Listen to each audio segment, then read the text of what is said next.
దేవునికి స్తోత్రములు. దేవుని బిడ్డలారా అంతా క్షేమంగా ఉన్నారండి. మన ప్రభువును రక్షకుడైన యేసుక్రీస్తు వారి యొక్క అపారమైన ప్రేమ చేత పగటికి పగలు రాత్రికి రాత్రి మనల్ని కాసి కాపాడి అనేక రీతిలుగా మనల్ని ఆదరిస్తున్న దేవతి దేవునికి వేలాది కోట్లాది స్తోత్రాలు. అంతా క్షేమంగా ఉన్నారండి. ఈరోజు దేవుని వాగ్దానం దినవృత్తాంతంలో 2వ గ్రంథము 15వ అధ్యాయము 7వ వచనం. మీరు బలహీనులు కాక ధైర్యము వహించుడి, మీ కార్యము సఫలమగును. దేవునికి స్తోత్రం. హల్లెలూయా. మన ఆత్మీయ జీవితంలో బలహీనమైపోకూడదండి. మన దేవుడు చాలా నమ్మదగిన దేవుడు కాబట్టి మీరు బలహీనత పడిపోకుండా జాగ్రత్తగా ఉండండి అని చెప్తున్నారు ఆయన. ఎప్పుడు మన బలహీనము, ఎప్పుడు ఆత్మీయ జీవితంలో మనం తగ్గిపోతాం అప్పుడే బలహీనం. కాబట్టి మీరు బలహీనులు కాక ధైర్యం వహించండి. ఇశ్రాయేలు ప్రజలతో ఇక్కడ దేవుడు మాట్లాడుతున్నారు. మీరు బలహీనులుగా ఉండకండి, ధైర్యాన్ని వహించండి. ఎప్పుడు మనము ధైర్యాన్ని కలిగి ఉంటామో అప్పుడే మన ఆత్మీయ జీవితంలో బలమైనటువంటి సౌరకార్యములు దేవుడు చేయడానికి ఇష్టపడుతున్నారు. మీ కార్యములు సఫలమగును. దేవునికి స్తోత్రం. హల్లెలూయా. నువ్వు తలపెట్టిన ఏ పనైనా సరే దేవుడు నెరవేరుస్తానని మాటిస్తున్నారు.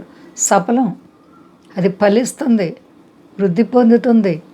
నీ ఆత్మీయ జీవితం మరి దేవునిపై ఆధారపడ్డా శోధనలు, బాధలు, కష్టాలు, ఈ భూ సంబంధమైన ప్రతి విధమైన సమస్యలు మరి వస్తున్నప్పుడు మనం వాటిని బట్టి భయపడకూడదు. ఆత్మీయ జీవితంలో స్థిరత్వంగా ఉన్నప్పుడు, దేవాతి దేవునిపై ఆధారపడినప్పుడు దేవుడు మనల్ని బలంగా నడిపించగలరు. మరి ముఖ్యంగా సాతాను అగ్ని బాణాలు వేస్తున్నప్పుడు మనం వాటిని ఎదిరించాలి అంటే ప్రార్థన ద్వారా మనం సాధించగలుగుతాం. దేవుడు ఎంత ప్రేమమయుడో, దేవుడు నేను నిజంగా ప్రేమిస్తున్నారు. ఆయన ప్రేమకు అంతం లేదు. శాశ్వతమైన ప్రేమ నీ పట్ల చూపిస్తున్నారు. నీ హృదయంలో చెడుతనాన్ని తీసేసుకున్నావా? ఆత్మీయ జీవితంలో సంపూర్ణమైన భక్తిని కలిగి ఉన్నావా? ప్రియ సహోదరి, సహోదర, నీవెవరివైనా సరే దేవునికి లోబడినప్పుడు అగ్ని వంటి మహాశ్రమలు వచ్చినా సరే నీ కుడి చేయి విడవకుండా ఆయన నడిపిస్తారు. కాబట్టి ఆత్మీయ జీవితంలో పరిపూర్ణమైన భక్తి కలిగి నడుచుకుందాం. ధైర్యాన్ని వహించి మనం చక్కగా ఆయనపై ఆధారపడినప్పుడు మన కార్యాలన్నీ కూడా సఫలమైపోతాయి. నీవే విషయం గురించి దేవుని దగ్గర మనవి చేస్తున్నావో నీ కార్యాలు నెరవేరుతాయని దేవుడు మాట్లాడుతున్నారు. కాబట్టి భయపడకండి. ప్రార్థించుకుందాం.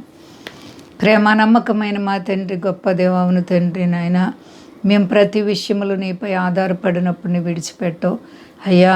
ఏ శోధనల చేత, ఏ కష్టాల చేత నాయన ఎవరెవరి ఇబ్బందులు ఉన్నారో విడిపించండి. మా దేశాన్ని, దేశ నాయకులను కాపాడండి. మా దేశ ప్రజలందరినీ రక్షించండి. మీ దాసులను కాపాడండి. అనేక మంది బిడ్డలు ప్రభువా నీ సహాయాన్ని వేడుకున్నారు ప్రభువా. రోగులైతే స్వస్థపరిచి అక్కర్లుండి తీర్చండి. రుణాలు, సమస్యలు, ఆర్థిక పరిస్థితులు ఉన్న ప్రతి బిడ్డలకు యేసు నామములో విడుదల కలుగునుగాక. క్షేమాభివృద్ధి దయచేయను ఆయన. నీ రక్తం అమూల్యమైనది. నీ ప్రజల పట్ల నీవు కృప చూపే దేవుడవు తండ్రి. నీపై ఆధారపడిన వారిని ఎప్పుడు సిగ్గుపడనవలేదు. నీవు ఆశ్చర్యకరుడైన దేవుడవు. మీ ప్రజల పట్ల మీరు దీవుల ఆశీర్వాదాలు కొమ్మరించండి. మహిమ, ఘనత, ప్రభావాలు మీరు పొందుకుంటారని శక్తి కలిసేనామని అడుగుతున్నాను తండ్రి. ఆమేన్.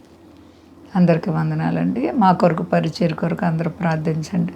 ప్రభువారు మిమ్ములను, మీ బిడ్డలను, మీ కుటుంబాలను దీవించి ఆశీర్వదించునుగాక. ఆమేన్.